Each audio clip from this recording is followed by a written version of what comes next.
Você vai ouvir agora uma mensagem nos encontros de paz e vida com o pastor Juahide Palharim.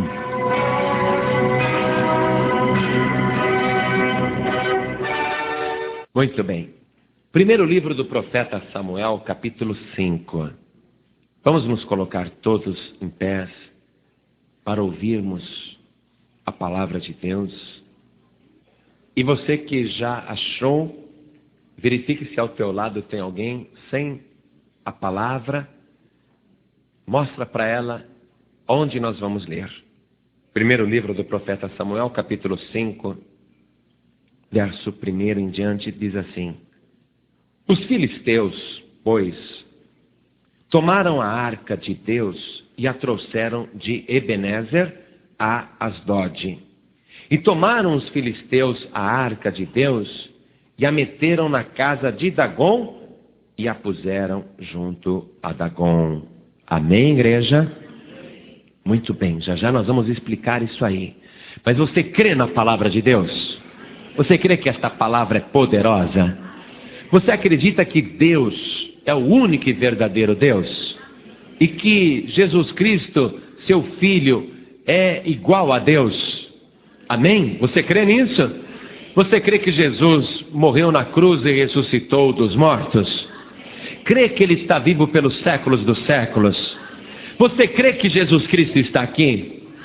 Porque Ele disse, onde estiverem 2 ou 3 reunidos em meu nome, aí estou eu presente no meio deles. Você crê de verdade? Quer que Ele te abençoe e fale contigo através da palavra? Então dê a melhor salva de palmas para a palavra de Deus. Mas a melhor, igreja, a melhor mesmo. E enquanto você aplaude, diga glória a Deus. Agora diga por tua própria vontade, espontaneamente.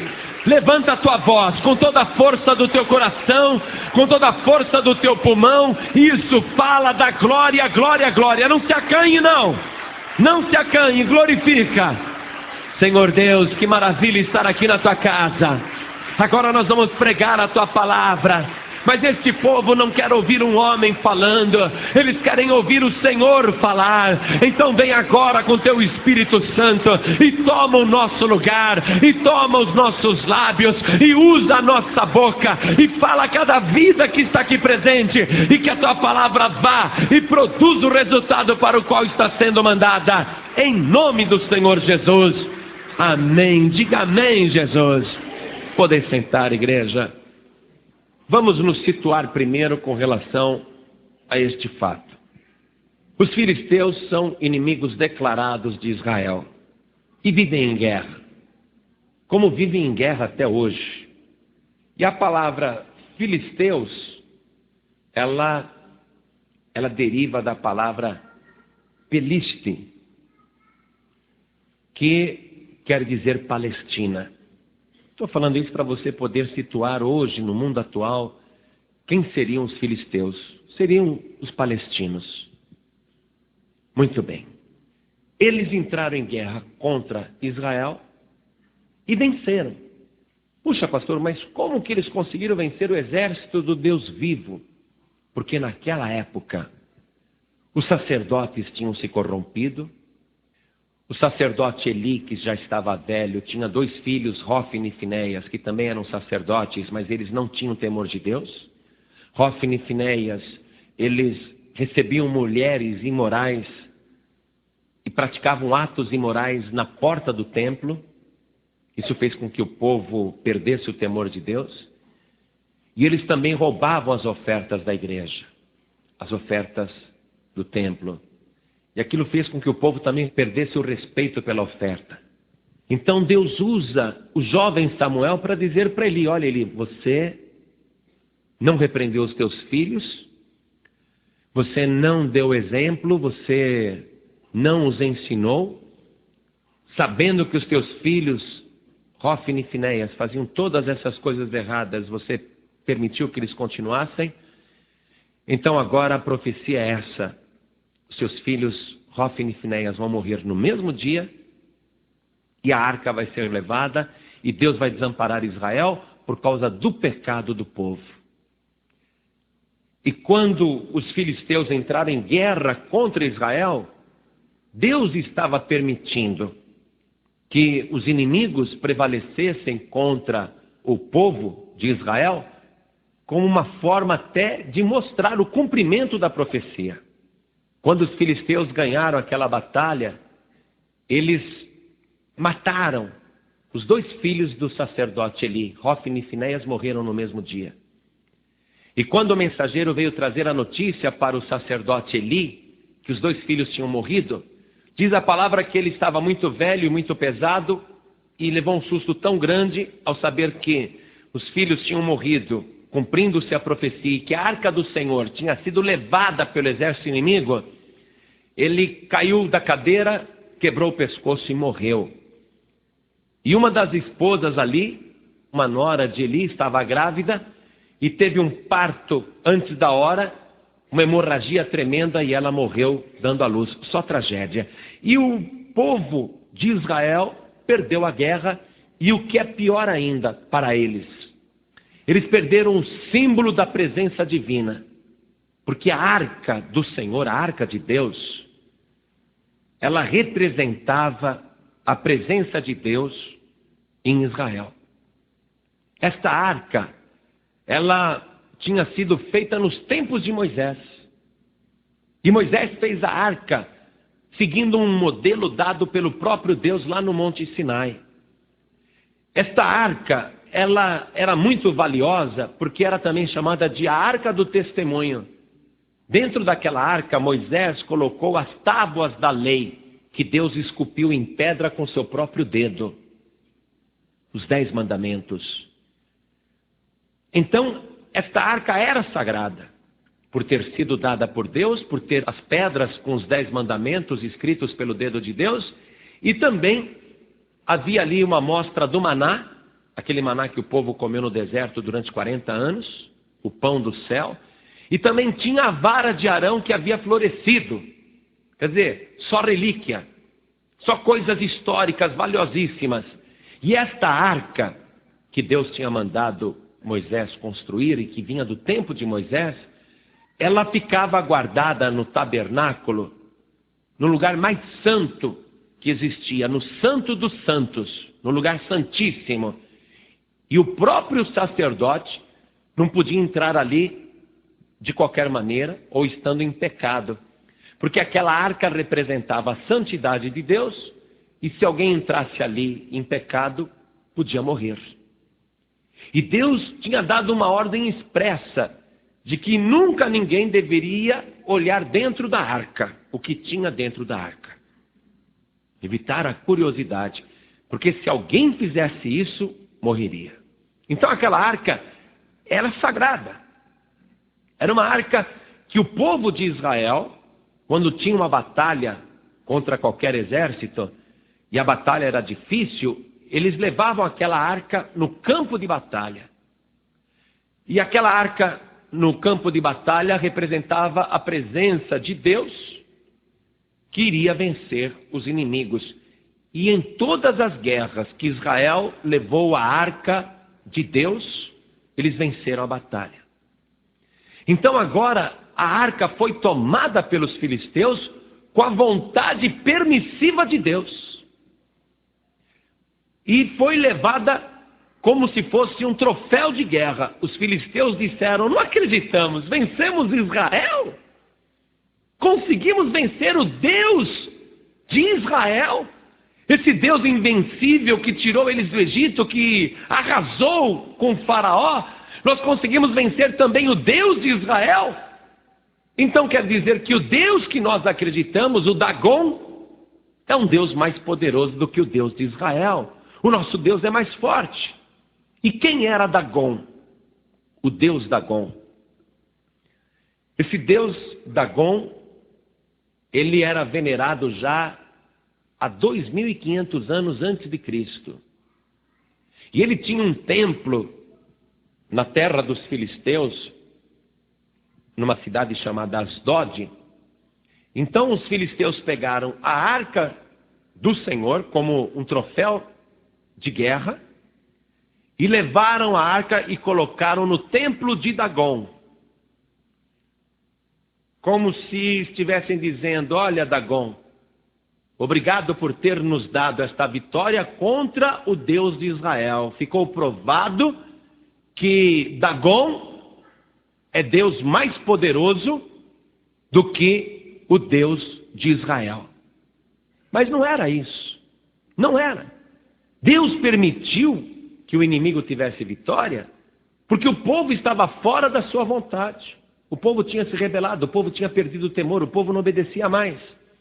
Mas o inimigo, o que o inimigo está pensando? O que os filisteus estão pensando? Que o Deus Dagom é mais poderoso do que o Deus de Israel. Sabe o que isso nos ensina? Que todas as vezes que nós saímos fora da vontade de Deus, sendo nós cristãos, pessoas que conhecem a verdade e a palavra, quando a gente sai fora da vontade perfeita de Deus, nós vamos dar chance para o inimigo ter vitória.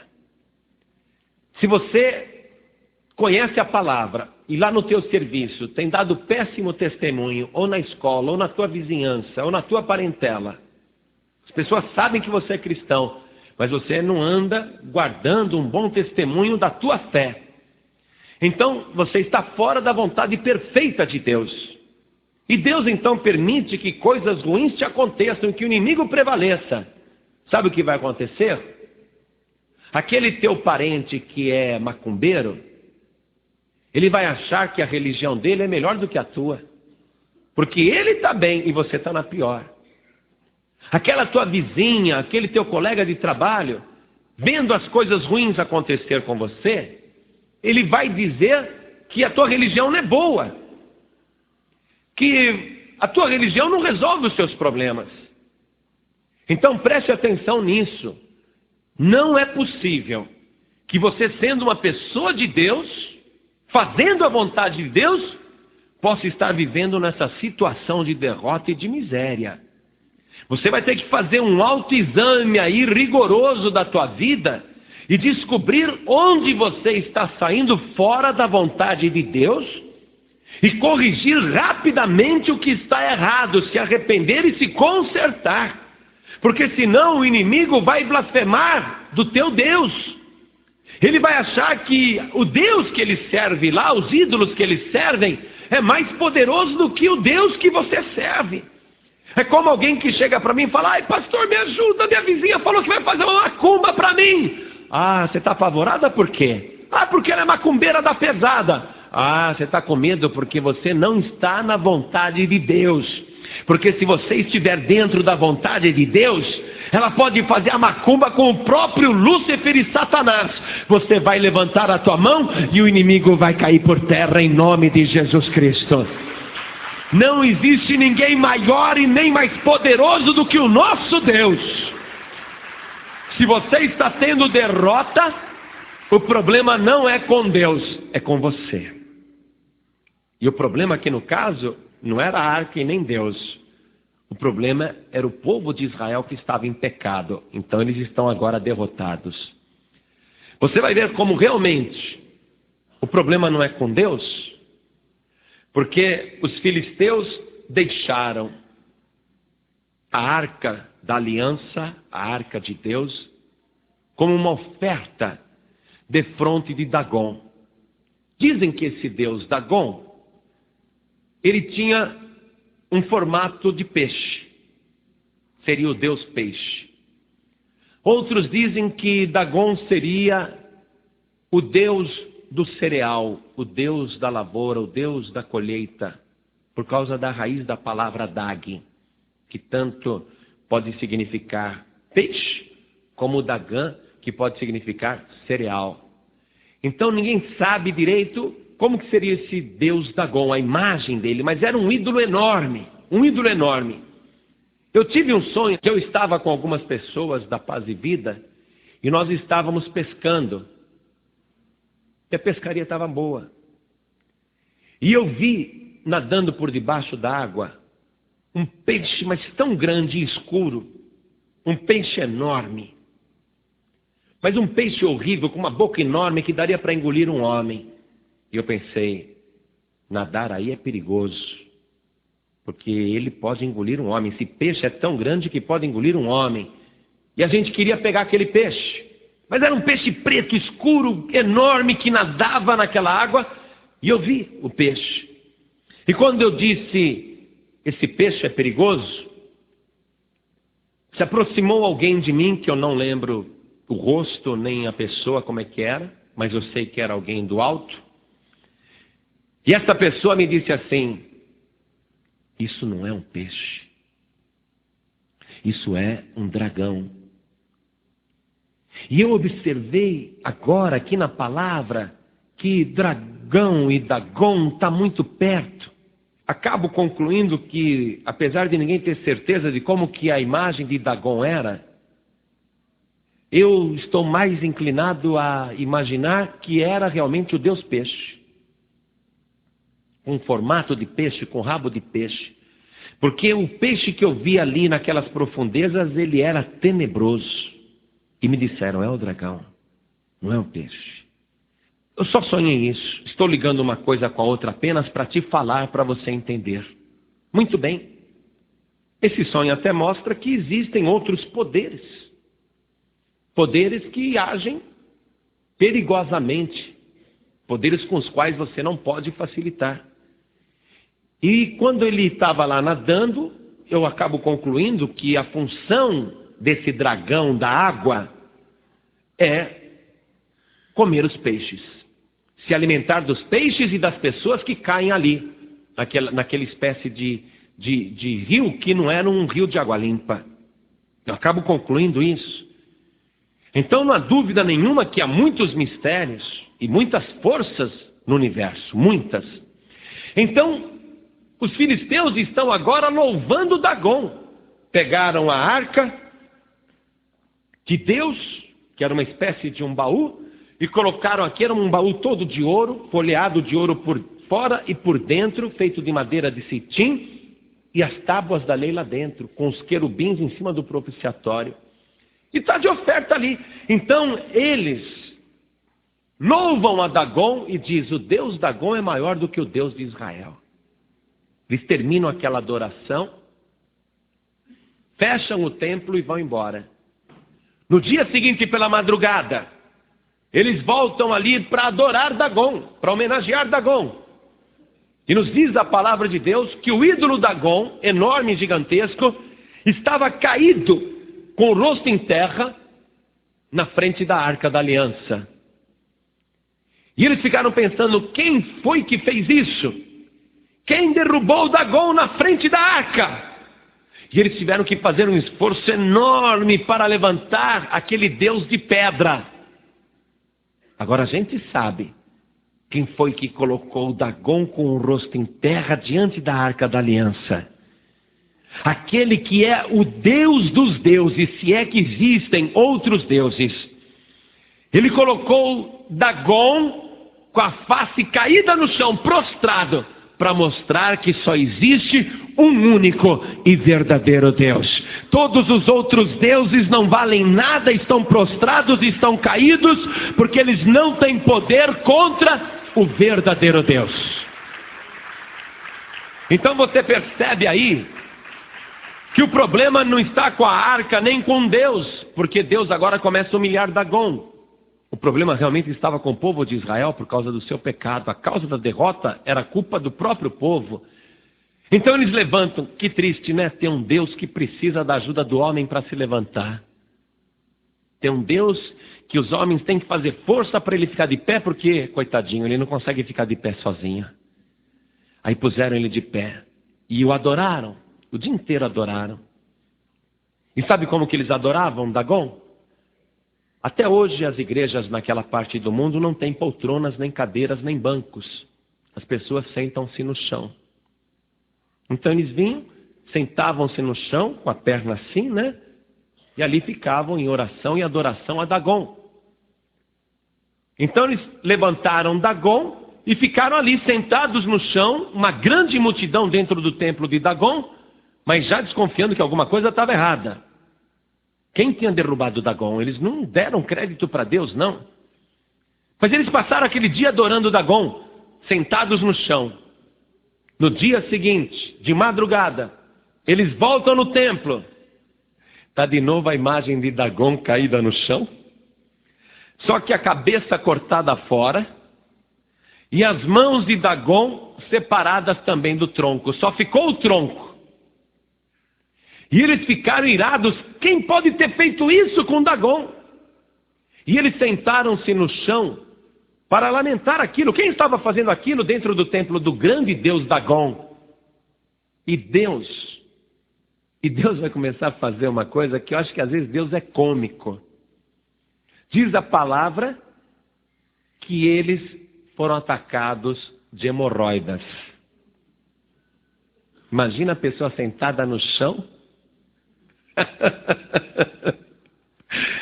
Sentada no chão, assim, e de todos começou a sair a hemorroida. De todos. Começou a dar coceira, né? Eu acho que às vezes Deus gosta de zombar do homem. Começou a dar coceira que ninguém aguentava. Tiveram que ficar de pé, mas não dava para disfarçar. Era muita coceira. Todas as hemorroidas saindo para fora. E eles ficaram desesperados.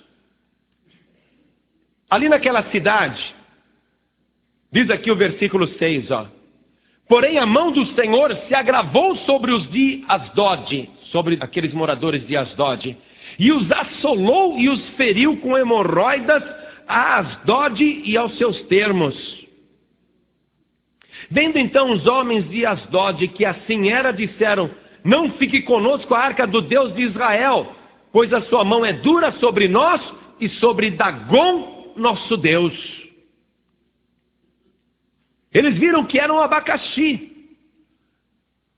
A arca da aliança, a arca de Deus, era uma bênção para o povo de Israel quando estava na obediência. Mas quando o povo saiu da obediência, deixou de ser uma bênção. A arca sagrada ali com os inimigos filisteus não iria trazer bênção, mas estava trazendo maldição. O que nós aprendemos aí? Primeiro, que não adianta a pessoa achar que é religiosa, achar que vai na igreja, faz campanha, etc. e tal, e achar que só por causa disso ela vai ser abençoada. Não adianta ela acreditar em Deus ou invocar a Deus apenas estando fora da vontade do Senhor. Perde a bênção. Então, quem conhece tem que ficar fiel. Agora, os inimigos que levaram a arca, isso nos mostra o seguinte: que aquilo que é sagrado e é de Deus, não pode ficar com o homem, não pode ficar com a mulher. Porque aquilo que é uma bênção, estando no lugar santíssimo, por ser sagrado, por ser de Deus, na mão de uma pessoa que não está no temor, nem preparada, e nem digna daquilo, e nem tem direito sobre aquilo, ao invés de ser uma bênção, acaba sendo maldição para a sua vida. Você quer ver uma coisa muito séria? O dízimo, por exemplo. Dá para comparar ele com a arca. Porque o dízimo é santíssimo ao Senhor, e é do Senhor, e é da casa do Senhor. Quando a pessoa pega o dízimo em obediência a Deus, em obediência à palavra, no temor, sendo fiel, e entrega fielmente o dízimo na casa do Senhor, aquele dízimo vai ser uma bênção para a pessoa, se ela entregar na casa do Senhor, se devolver para Deus. Agora, o dinheiro do dízimo na mão da pessoa, e ela dizendo: eu vou precisar, Deus sabe, e ela gastando aquilo sem temor, e nunca repõe, nunca conserta, ela continua usufruindo, pegando aquilo que não é dela. Então o dízimo, que deveria ser uma bênção para a pessoa, aquele dinheiro acaba sendo uma maldição na mão da pessoa. E o que acontece? Doenças, tormentos, problemas, dificuldades, atraso de vida, acidentes, roubos, assaltos.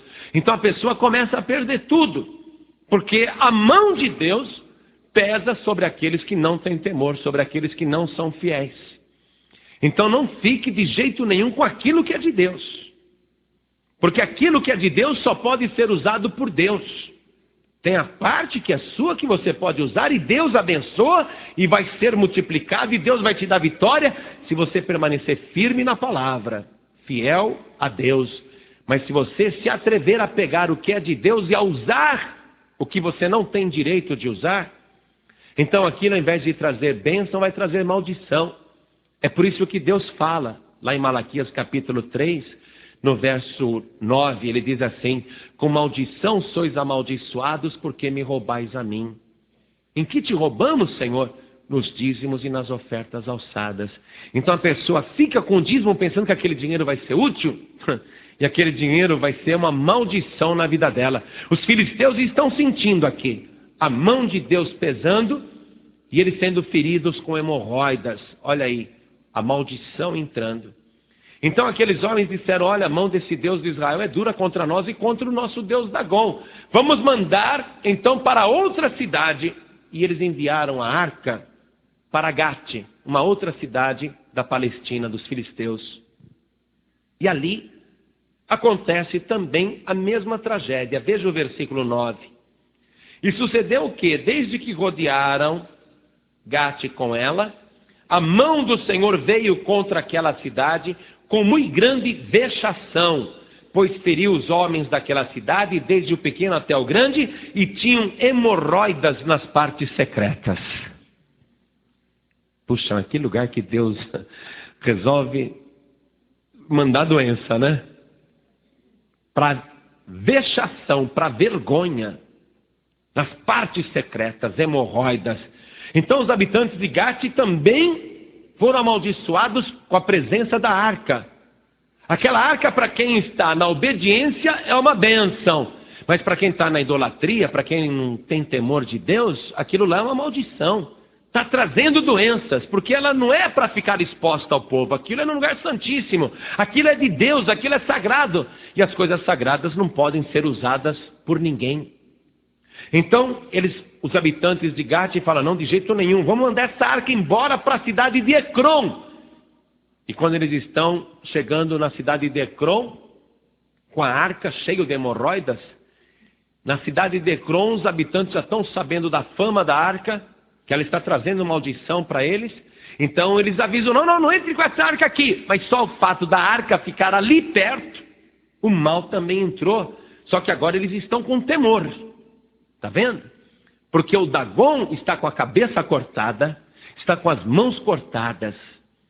O Salmo 105, ele diz assim: os ídolos deles são obra das mãos dos homens. Tem boca, mas não falam, tem olhos, mas não veem, tem ouvidos, mas não ouvem, tem mãos, mas não apalpam, tem pés, mas não andam. Eles estão clamando para Dagom, mas Dagom não está resolvendo o problema. E o próprio Dagom não resolve nem o problema dele mesmo. Está lá com a cabeça cortada e as mãos cortadas. Ninguém pode socorrer uma pessoa nessa situação. Veja se na tua casa você não tem um Dagom.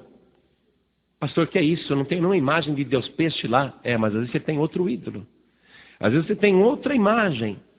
E é por isso que a tua vida não é abençoada. Por isso que você não consegue vitória. É só derrota, derrota. Quer dizer, está fora da vontade de Deus. E Deus está pesando a mão. O que eu faço, pastor? Primeiro, aqui os filisteus estão fazendo a coisa errada. Não sei se você percebeu. O que eles estão fazendo? Opa, estamos com um problema com essa arca. Tira essa arca daqui. Eles estão tirando a coisa errada. O que eles iriam tirar? Dagom. Eles deviam ter tirado o ídolo Dagom, mas eles estão tirando a arca. E ao invés deles fazerem a vontade de Deus, eles fazem a vontade de Dagom. Eles preferem Dagom. Então, se você quer a tua bênção, preste atenção. Não vai tirar a palavra de Deus da tua casa. Não vai tirar a fé da tua casa, da tua mente, do teu coração. Não vai tirar as coisas de Deus do teu coração. Não. Mas tire tudo o que está te impedindo de ser uma pessoa feliz. Tem imagens, tem ídolos, tem isso, tem aquilo, tem pirâmide, tem ferradura, tem pé de coelho, tem um monte de superstição dentro da tua casa, jogo de baralho, jogo de dominó. Tem muita bebida dentro da tua casa. O que tem dentro da tua casa? Dá uma olhada, dá uma analisada, revista pornográfica, dá uma olhada, dá uma analisada. Retira tudo isso da tua casa e fica com o Deus Todo-Poderoso. E a bênção será sobre a tua vida, a bênção será sobre o teu lar. Tudo que você fizer vai ser abençoado. A doença não vai entrar dentro da tua casa. Os filisteus estão no erro. Eles querem tirar a arca. Eles deviam ter tirado Dagon. E lá em Ecrom, acompanhe comigo, versículo 10. Então enviaram a arca de Deus a Ecrom. Sucedeu, porém, que vindo a arca de Deus a Ecrom, os de Ecrom exclamaram, dizendo: transportaram para nós a arca do Deus de Israel para nos matarem, a nós e ao nosso povo. Quer dizer, tem temor. Começou a sentir temor. É o princípio da sabedoria. Versículo 11. E enviaram e congregaram a todos os príncipes dos filisteus e disseram: enviai a arca do Deus de Israel e torne para o seu lugar, para que não mate nem a nós nem ao nosso povo, porque havia mortal vexação em toda a cidade, e a mão de Deus muito se agravara ali. E os homens que não morriam eram tão feridos com hemorroidas que o clamor da cidade subia até o céu. Era choro dia e noite. Agora, o que adianta o clamor dos habitantes de Ecrom subir até o céu? Eles estão fora da vontade de Deus. Os que não morrem de hemorroidas ficam feridos, cheirando mal e chorando, gritando para o céu. Deus não responde. Porque a causa do sofrimento é que a pessoa está fora da vontade de Deus. Então eles chamaram lá uns adivinhos. Veja como eles estavam realmente no pecado. Diz aqui o capítulo 6, verso 3. Fazendo saber como tornaremos a enviar a arca ao seu lugar. E os adivinhos disseram. Eu vou ler o versículo 2 para dar mais sentido. Preste atenção. 1 Samuel 6, verso 2. Os filisteus chamaram os sacerdotes e os adivinhadores, dizendo: que faremos nós da arca do Senhor? Fazei-nos saber como a tornaremos a enviar ao seu lugar. Quer dizer, eles estão no erro, consultando adivinhos, os quais disseram: se enviardes a arca de Deus a Israel, não a envieis vazia, porém sem falta lhe enviareis uma oferta para a expiação da culpa, então sereis curados, e se vos fará saber, porque a sua mão não se tira de vós. Os adivinhos estão dizendo: vocês vão devolver? Mas não pode devolver sem oferta. Você vê, até o ímpio sabe disso. Tem gente que fala: não, vou para a igreja, mas não dou oferta não. Até os ímpios sabem que tem que ofertar. Se vocês enviarem a arca de volta, não envie vazia não, envie com uma oferta. Que tipo de oferta? Eles perguntaram. Acompanhem comigo o versículo 4. E disseram: segundo o número dos príncipes dos filisteus, 5 hemorroidas de ouro e 5 ratos de ouro, porquanto a praga é uma mesma sobre todos vós e sobre todos os vossos príncipes. Quer dizer, eles vão ter que fazer hemorroidas de ouro, uma oferta. Eu não sei como é que eles vão conseguir fazer isso. Mas eles estão na superstição, né, coitados? Eles vão ter que fazer uma hemorroida de ouro, uma não, 5. E 5 ratos também. Porque os ratos estão se multiplicando na cidade, porque tem gente morrendo sem parar, a peste se espalhou. 5 ratos de ouro e 5 hemorroidas dentro da arca. Então eles fazem, não sei que formato que tinha, mas eles acreditam em ídolos, eles fazem oferta nesse formato. Versículo 5. Fazei, pois, umas imagens das vossas hemorroidas.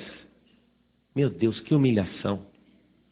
E as imagens dos vossos ratos que andam destruindo a terra, e dai glória ao Deus de Israel. Ô igreja, agora vai. Apesar de todo o erro, apesar de todo o misticismo, mas agora eles estão com temor e estão dando glórias ao único e verdadeiro Deus. Dai glória a este Deus. E aí que a coisa começa a melhorar para o lado deles. E você vê que coisa, eles não roubaram a arca porque ela era de ouro e eles não acharam que era um troféu. Agora eles vão devolver a arca e vão devolver ainda com ouro dentro. Não importa se é em formato de rato ou de hemorroida, mas é ouro. O povo de Israel depois vai derreter aquilo lá e vai aproveitar o ouro. Então eles estão devolvendo, mas com riquezas. A Bíblia diz que a riqueza do ímpio passa para o justo. Amém? Aquele que não serve a Deus, ele trabalha, ganha dinheiro para dar àquele que agrada a Deus. Isso é lei. E está se cumprindo aqui. Os filisteus estão agora devolvendo a arca, mas com riquezas para o povo de Israel. Então eles estão preparando esta oferta e já estão dando glória a Deus. Uma vez, uma mulher cristã, ela tinha a mania de dar glória a Deus por tudo. Em tudo. Até quando acontecia coisa ruim, ela dizia, graças a Deus. E a Bíblia diz, em tudo dai graças. E ela tinha um vizinho ateu. E esse vizinho ateu zombava e dizia, minha senhora, a senhora acorda de manhã e diz graças a Deus? Por quê? Porque foi Deus que me levantou. Mas a senhora ia levantar do mesmo jeito se Deus não te levantasse. Depois Deus não existe. Mas eu prefiro dar graças a Deus porque é Ele que me levanta. Mas a senhora na hora de comer dá graças a Deus. Pois é, porque se eu tenho alimento para comer, foi Deus que me deu. Mas, olha, a senhora ia ter comida para comer do mesmo jeito se não desse graças a Deus, porque Deus não existe. Falou, lógico que existe. E a senhora, para dormir, a senhora faz uma oração e dá graças a Deus. Dá glória a Deus. Sim, dou glória e graças a Deus, porque eu tive um dia de vida que foi Deus que me deu. E vou dormir agora e é Ele que vai me dar o sono, então dou graças a Deus. Mas minha senhora, a senhora até aquele dia de vida ia dormir à noite do mesmo jeito, mesmo que não desse graças a Deus. Ela falou, mas eu prefiro dar graças a Deus, porque tudo é Deus que dá, tudo é Deus que entrega. Então esse ateu resolveu zombar da mulher cristã. E ele comprou uma cesta básica, super caprichada, com muita variedade, com muito mantimento, e pegou aquela cesta básica e planejou colocar na porta da casa da mulher cristã, porque ele já tinha imaginado.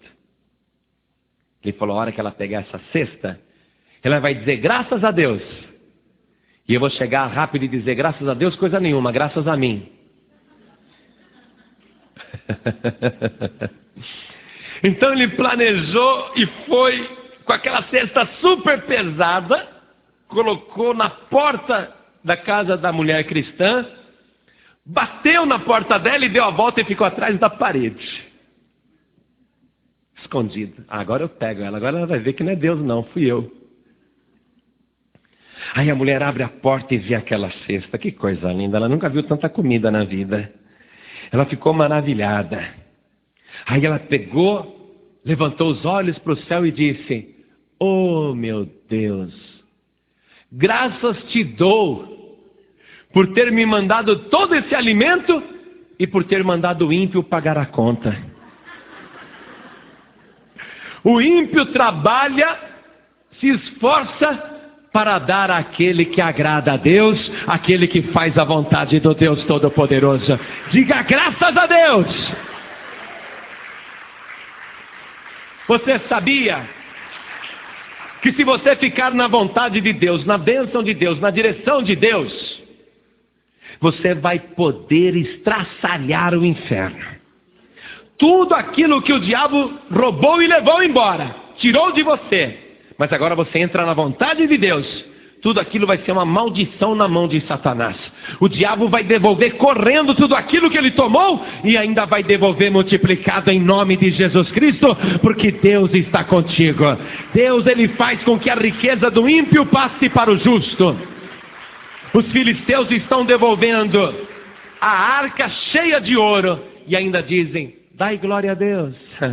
Dai glória ao Deus de Israel. Muito bem. Só que eles começam a duvidar, falam, peraí, eu não vou levar essa arca para lá, porque à medida que a gente vai passando pelas nossas cidades, vai enchendo de hemorroida os habitantes. E ao mesmo tempo, quem vai levar? Eu não, eu quero ficar longe desse negócio da arca. E tem outra coisa. Será que essas pragas, essas doenças não são obra do acaso? Vamos fazer uma coisa?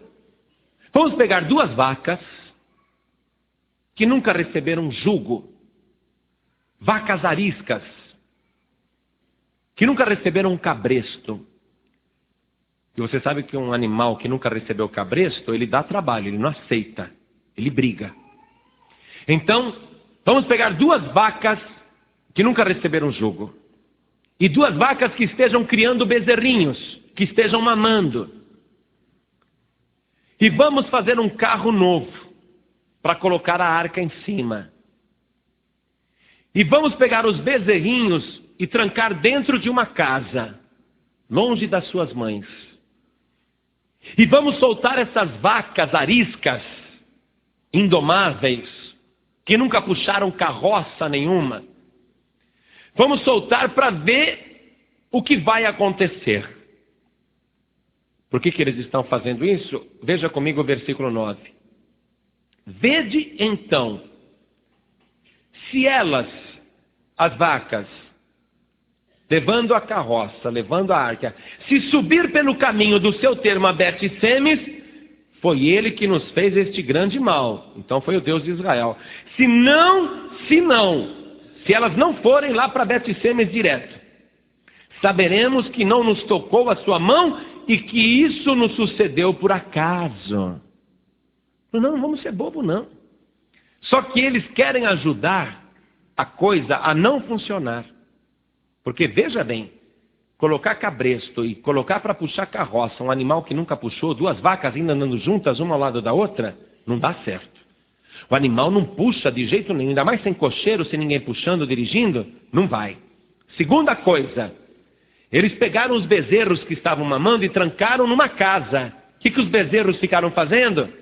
Como é que bezerro faz? Bé é cabra, né? Sei lá, é bé? Mu? Sei lá. Nunca vi. Mas eu sei que o bezerrinho chora se ele está com fome e longe da mãe. É verdade ou não é? E uma mãe, mesmo que seja um animal quadrúpede, tem amor pelo filhote. Tem ou não tem? Então imagina os bezerrinhos lá trancados com fome, né? Chorando. E as 2 vacas cheias de leite. E a prova é essa, sem cocheiro, sem ninguém puxando, para ver se elas atravessam a fronteira para Bet-Semes. Se vai mesmo. Se vai. Mas eles estão fazendo tudo para não ir. Porque olha aqui, coloca um cabresto numa vaca que nunca recebeu jugo e coloca os bezerrinhos trancados lá. E vamos ver se as vacas vão para Bet-Semes, direto na fronteira, ou se elas voltam. Se elas voltarem é porque tudo isso foi obra do acaso. E nos diz a palavra de Deus aqui, acompanhem comigo, no versículo 10. E assim fizeram aqueles homens e tomaram 2 vacas que criavam e as ataram ao carro. E os seus bezerros encerraram em casa. E puseram a arca do Senhor sobre o carro, como também o cofre com os rastros de ouro e com as imagens das suas hemorroidas. Então as vacas se encaminharam diretamente pelo caminho de Bet-Semes e seguiam o mesmo caminho, andando e berrando, sem se desviarem nem para a direita nem para a esquerda. Sem se desviarem nem para a direita nem para a esquerda. Foram direto atravessando a fronteira para Israel. Escuta, ouve bem agora, porque essas 2 vacas estão dando uma lição espiritual para nós. Elas estão a serviço de Deus, devolvendo uma coisa sagrada ao seu legítimo dono, que tem um templo em Israel, que tem um tabernáculo em Israel. Elas estão indo na direção de Deus, fazendo a vontade de Deus, obedecendo a Deus. O que elas fazem? Elas deixam o território, elas deixam a cocheira, elas deixam os filhotes e elas vão direto, sem se desviar nem para a esquerda nem para a direita. Essas 2 vacas aqui estão sendo mais fiéis do que muitas pessoas que não são capazes de deixar nada para trás e que não andam na direção de Deus, que uma hora vai para a esquerda, outra hora vai para a direita. Mas você, meu querido, você não é um animal irracional, você não é um quadrúpede. Veja bem, você está ouvindo a palavra de Deus.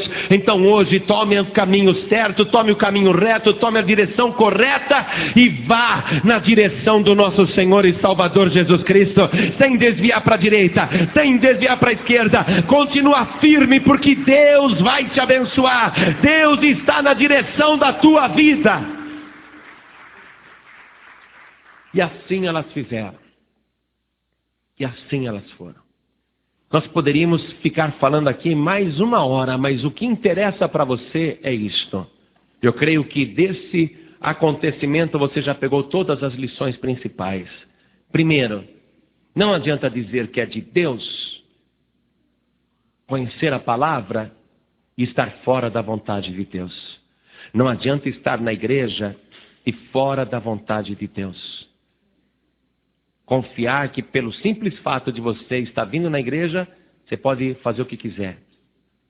Porque aí Deus, Ele retira a bênção e entrega você para os inimigos.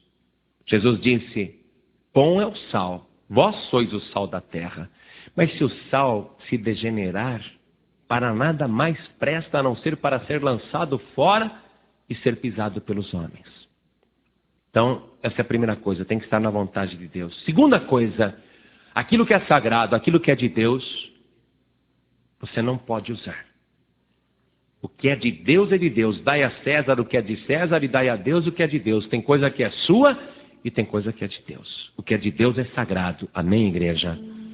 E além do teu dízimo e outras coisas, ofertas, etc., o teu corpo também tem que ser de Deus e tem que ser sagrado a Deus. Você tem que dar a tua vida para o Senhor Jesus. Você não pode recusar isso. Porque se você desobedecer, você será largado aos inimigos. E os inimigos vão prevalecer contra a tua vida, não porque eles são melhores, mas porque você é igual a eles. Ou até pior do que eles, porque você conhece a palavra e não está obedecendo. Outra coisa que nós aprendemos aqui, que nós temos que andar no caminho para fazer a vontade de Deus, sem nos desviarmos nem para a esquerda e nem para a direita. E o principal, não existe outro Deus. Não existe Dagon. Não existe Baal. Aliás, os filisteus acreditavam que Dagon era o pai de Baal. Esses dois deuses que o Deus de Israel humilhou e mostrou que não eram deuses coisa nenhuma. Só existe um único e verdadeiro Deus. E é Ele que está mandando esta mensagem para a tua vida, para que você agora entre no caminho e atravesse a fronteira. Você não foi criado para ficar no território dos filisteus. Você não foi chamado para andar atrás de misticismo ou falsas religiões. Deus te criou e está te chamando, e até duas vacas irracionais conseguem ouvir a voz de Deus, entrar no caminho e não se desviar nem para a esquerda nem para a direita. E você, homem, você, mulher, criado à imagem e semelhança de Deus, a obra-prima da criação divina, às vezes consegue se comportar pior do que um animal irracional. Eu não estou querendo julgar ninguém. Quem sou eu para julgar alguém? Mas o Espírito Santo está cobrando isso de você. É Deus que está falando que você tem que entrar no caminho reto. E Jesus disse: eu sou o caminho, a verdade e a vida. Então você tem que vir. Você tem que vir. Porque a única maneira de você ser uma bênção não é no território dos filisteus. Você vai ser uma bênção na casa de Deus, na presença de Deus. E é muito simples. Tudo o que você tem que fazer agora é dizer: Senhor, pequei contra ti. Sabendo a tua vontade, fiz o oposto. E agora eu quero te pedir perdão e quero me consertar contigo. Quero andar neste caminho reto, sem me desviar nem para a direita nem para a esquerda. Eu quero consertar a minha vida e registrar que Jesus Cristo é o meu único Salvador, porque eu entendi também que Ele é a minha arca da aliança. É Ele que faz a minha aliança contigo. É através do Senhor Jesus que eu sinto a presença de Deus. Então, neste momento, eu quero fazer uma pergunta simples, e quando eu digo eu quero, o Espírito Santo até me repreende, porque Ele está dizendo que não sou eu, é Ele que quer fazer essa pergunta para você.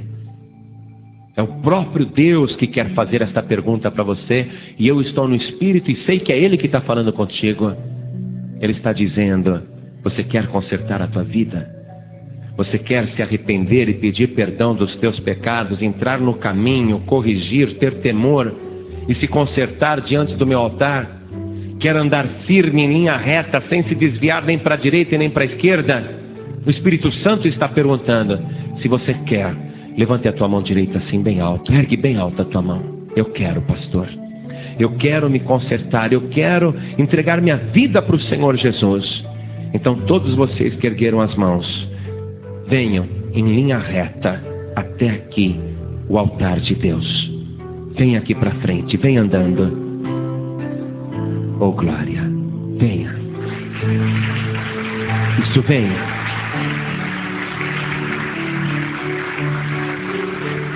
Venha rápido, isso, venha correndo. Deixa tudo para trás. Não olha nem para a direita nem para a esquerda, venha. O povo de Israel, quando viu a arca de volta, glorificou a Deus, mas não tiveram temor. E muitos habitantes daquela cidade de Bet-Semes abriram a arca para olhar o que tinha dentro. E diz que morreram 56 mil pessoas daquela cidade. Uma mortandade só. Porque tem que haver temor para se aproximar de Deus. Das coisas sagradas tem que haver temor, não curiosidade. Curiosidade não. Deus não é show, Deus não é espetáculo. Para que a pessoa se aproxime dele tem que haver temor. E sabe o que o Espírito Santo está dizendo?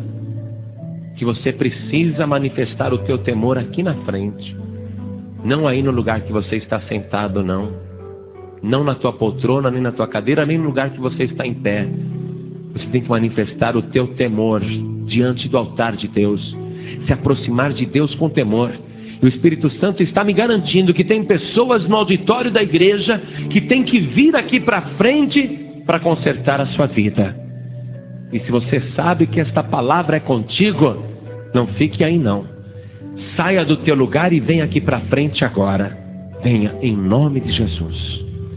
Venha porque eu sei que Deus está requisitando a tua presença aqui na frente.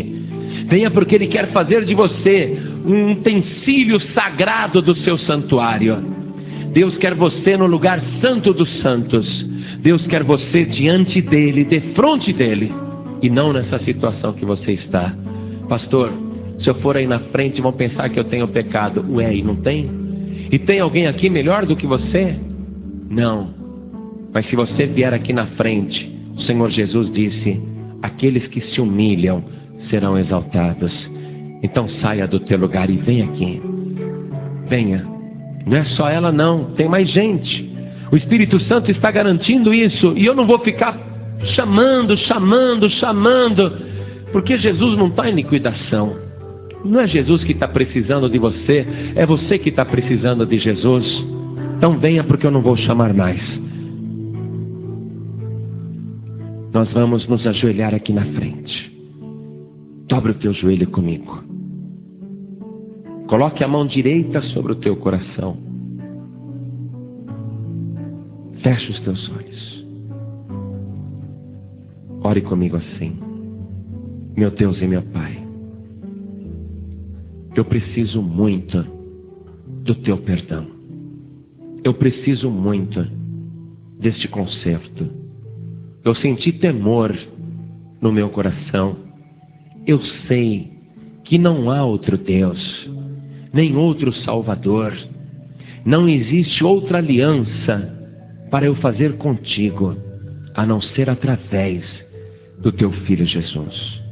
Por isso, meu Pai, eu me rendo aos teus pés para te pedir perdão dos meus pecados e para render a minha vida, para que o Senhor me santifique, me purifique, me perdoe. Isso, ore mesmo. Deus vai confirmar esta obra na tua vida. Continue em espírito porque nós vamos orar. Toda a igreja estenda as mãos na direção destas vidas. Agora você que devia estar aqui na frente e não veio, é uma pena. Eu acho que você devia vir. É uma pena, porque você devia estar aqui. E eu sei, o Espírito Santo está dizendo mesmo que você tinha que estar aqui. Quem sou eu? Quem sou eu para exigir isso de você? Mas é o Espírito Santo de Deus que está ordenando a você que está aí, se escondendo. O Espírito Santo está te mandando ainda vir aqui à frente. Por isso não fique não. Não fique e venha. Venha. Puxa, como Deus é misericordioso. Se dependesse do pregador, a oração já tem até acabado. Mas como depende dele, ele continua te chamando. E agora você está vindo. Isso. Vamos aplaudir o nosso Deus.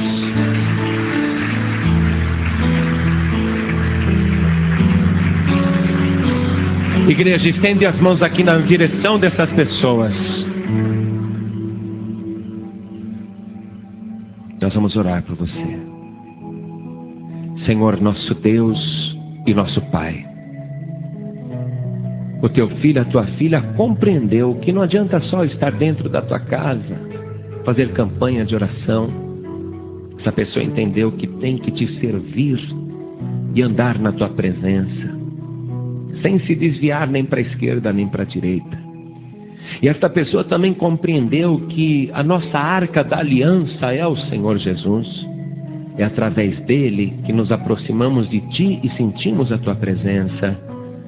E estas pessoas vieram a Deus para se consertarem contigo, para te pedirem perdão, para receberem Jesus como único Salvador.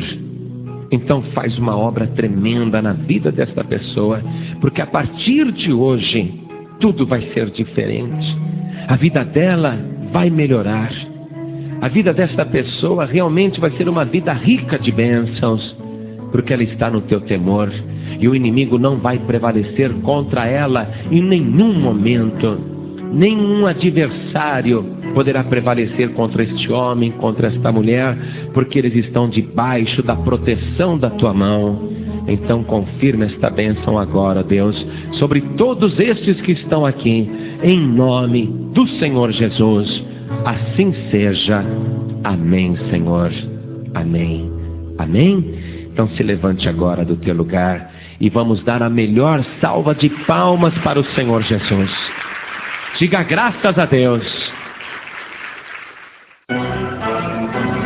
Você acabou de ouvir uma mensagem nos Encontros de Paz e Vida, com o pastor João Ribe Palharim.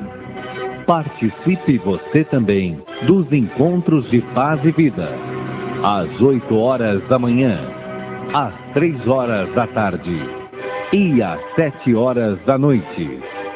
Comunidade Cristã Paz e Vida, lugar de gente feliz.